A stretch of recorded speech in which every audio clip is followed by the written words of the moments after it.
Те, кто уже глянул фильм, обязательно напишите в комментарии свое мнение о нем. Мне будет очень интересно почитать. Всем здорово, с вами Плохой Стример, и вы смотрите обзор фильма Bloodshot. Фильмец не самый плохой, но и далеко от форсажа он, к сожалению, уйти не сумел. Ну, давайте по порядку. Смотрим дисклеймер и погнали.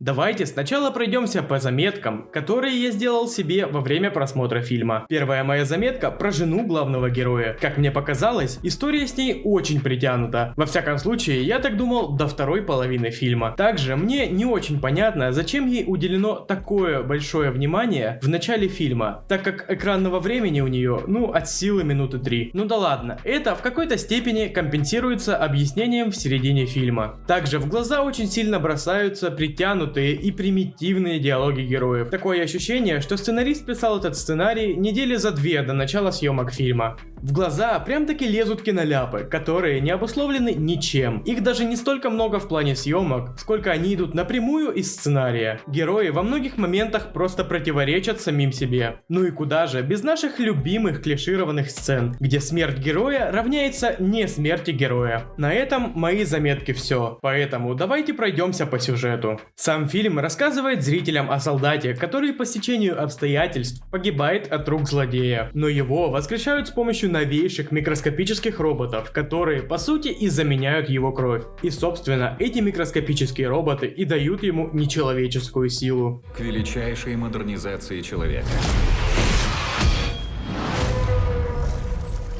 Ничего подобного ему еще не было. И он полностью под нашим контролем.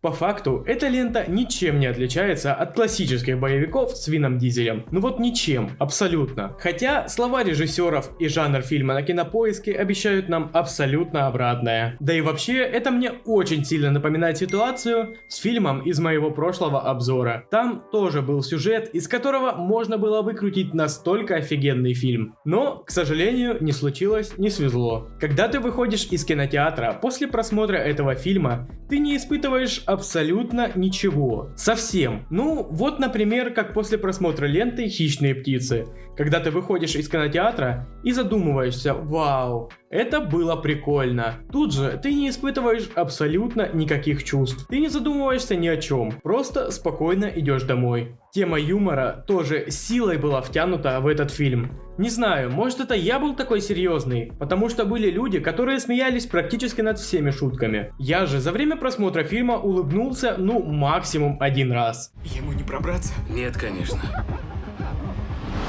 Ты уверен? Вот черт. Еще я хотел сказать про озвучку Вина Дизеля. Меня одного она всегда смущала. Серьезно, я не могу воспринимать этот голос всерьез. Мне кажется, что мне говорит какой-то диктор, который сидит просто за экраном. К сожалению, я не нашел информации, кто конкретно озвучивал Вина Дизеля в этом фильме. Но что-то этот голос мне очень сильно напоминает Сергея Чонишвили. Возможно, я ошибаюсь, но вы сами послушайте. Что случилось? Что я здесь делаю? Тебя убили?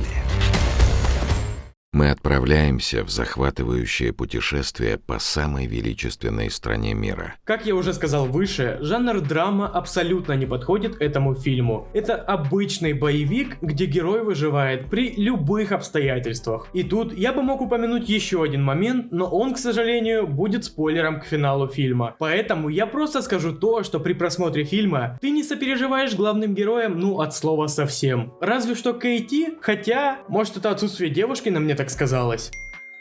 И опять же, здесь повторяется ситуация с фильмом «Остров». Актеры на все 100% отыграли свои роли, но из-за слабости сценария, к сожалению, фильм вышел не очень. Также стоит отметить то, что если вы смотрели трейлер к фильму, то считайте, что вы посмотрели 3/4 самого фильма, потому что в трейлере нет спойлеров только на финал. Поэтому к моему обзору претензий быть не должно. Поняли?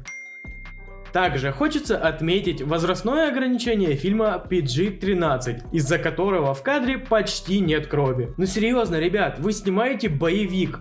Боевик без крови. Вы серьезно? Не знаю, насколько это было оправдано, потому что на этот фильм дети и так вряд ли пойдут. В целом, фильм глянуть можно, но уж точно не тратить деньги для похода в кинотеатр. Я скажу вам так, если бы мне дали сейчас возможность посмотреть этот фильм еще раз, но бесплатно, я бы не согласился. Да камон, его даже Dolby Atmos не спас. Я сидел в специальном зале. И от силы только один раз услышал какой-то там эффект погружения. В общем, моя оценка фильму это 4 с плюсом из 10 возможных. Ну а с вами был Плохой Стример. Ставьте лайки, подписывайтесь на канал, а также пишите комментарии. Увидимся! Ничего подобного мы еще не видели.